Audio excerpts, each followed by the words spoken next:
6ನೇ ತರಗತಿ ಕನ್ನಡ ಪದ್ಯಭಾಗ 3 ನೀ ಓದ ಮರುದಿನ ಪ್ರಶ್ನೋತ್ತರಗಳು. ಕೆಳಗಿನ ಕವಿಗಳ ಜನ್ಮಸ್ಥಳ, ಕಾಲ, ಬಿರುದು ಅಥವಾ ಪ್ರಶಸ್ತಿಗಳನ್ನು ಕುರಿತು ವಾಕ್ಯ ರೂಪದಲ್ಲಿ ಬರೆಯಿರಿ. ಕವಿ ಕೃತಿ ಪರಿಚಯ. ಡಾಕ್ಟರ್ ಚನ್ನಣ್ಣ ವಾಲಿಕಾರ. ಇವರು 1943ರಲ್ಲಿ ಕಲಬುರಗಿ ಜಿಲ್ಲೆಯ ಚಿತ್ತಾಪುರ ತಾಲೂಕಿನ ಶಂಕರವಾಡಿಯಲ್ಲಿ ಜನಿಸಿದರು. ಇವರು ಗುಲ್ಬರ್ಗಾ ವಿಶ್ವವಿದ್ಯಾಲಯದಲ್ಲಿ ಪ್ರಾಧ್ಯಾಪಕರಾಗಿದ್ದು, ಮರದ ಮೇಲಿನ ಗಾಳಿ, ಪ್ಯಾಂಥರ್ ಪದ್ಯಗಳು ಮುಂತಾದ ಪ್ರಸಿದ್ಧ ಕೃತಿಗಳನ್ನು ಬರೆದಿದ್ದಾರೆ. ಇವರಿಗೆ ಕರ್ನಾಟಕ ಸಾಹಿತ್ಯ ಅಕಾಡೆಮಿ ಪ್ರಶಸ್ತಿ ಲಭಿಸಿದೆ. ಪ್ರಸ್ತುತ ಪದ್ಯವನ್ನು ಇವರ ಸಮಗ್ರ ಕಾವ್ಯ ಸಂಪುಟದಿಂದ ಆರಿಸಿಕೊಳ್ಳಲಾಗಿದೆ. ಮುಖ್ಯ ಪ್ರಶ್ನೆ 1. ಕೆಳಗಿನ ಪ್ರಶ್ನೆಗಳಿಗೆ ಉತ್ತರಿಸಿ. ಪ್ರಶ್ನೆ 1. ಯಾರು ಹೋದ ಮೇಲೆ ನಮ್ಮ ಬದುಕು ಮೊದಲಿನಂತೆ ಆಗಿದೆ ಎಂದು ಕವಿ ಹೇಳಿದ್ದಾರೆ? ಉತ್ತರ: ಬಾಬಾ ಸಾಹೇಬ್ ಅಂದರೆ ಡಾಕ್ಟರ್ ಬಿ.ಆರ್. ಅಂಬೇಡ್ಕರ್ ಅವರು ಹೋದ ಮರುದಿನದಿಂದ ನಮ್ಮ ಬದುಕು ಮರಳಿ ಮೊದಲಿನಂತೆ ಕಷ್ಟದಾಯಕವಾಗಿದೆ ಎಂದು ಕವಿ ಹೇಳಿದ್ದಾರೆ. ಪ್ರಶ್ನೆ 2. ಕವಿ ಯಾವುದು ಪ್ರತಿನಿತ್ಯ ತಪ್ಪಿಲ್ಲ ನಮಗೆ ಎಂದಿದ್ದಾರೆ?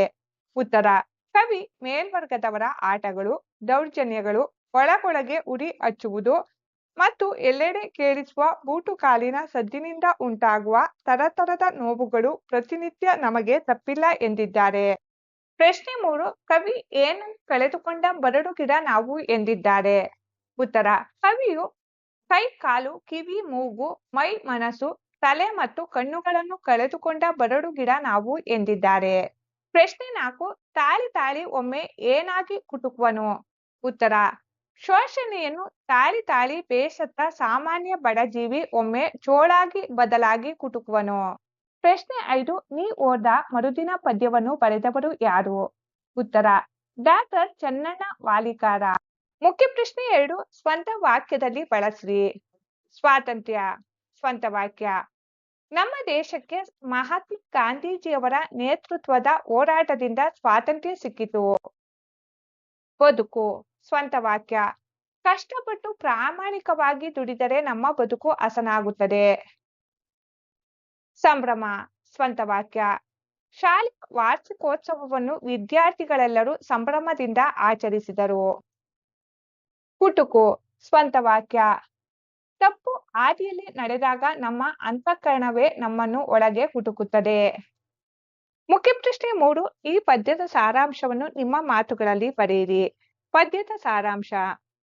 ಬಾಬಾ ಸಾಹೇಬ್ ಅಂಬೇಡ್ಕರ್ ಅವರು ಹೋದ ಮರುದಿನದಿಂದಲೇ ದಲಿತ ಮತ್ತು ಶೋಷಿತ ಜನರ ಬದುಕು ಮತ್ತೆ ಮೊದಲಿನಂತೆ ಕಷ್ಟದ ಗೂಡಾಗಿದೆ.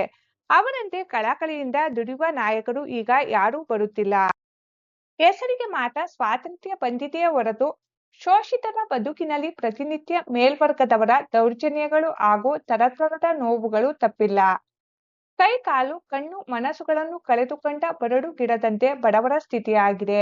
ದಾರಿಯುದ್ದಕ್ಕೂ ಮುಳ್ಳು ಕಲ್ಲುಗಳಂತ ತೊಂದರೆಗಳೇ ತುಂಬಿವೆ. ಆದರೆ ಬಡಜೀವಿಗಳು ಎಷ್ಟೇ ಕತ್ತಲಲ್ಲಿ ಬದುಕುತ್ತಿದ್ದರೂ ಶೋಷಣೆಯನ್ನು ಸಹಿಸಿಕೊಳ್ಳುವುದಕ್ಕೂ ಒಂದು ಮಿತಿ ಇದೆ.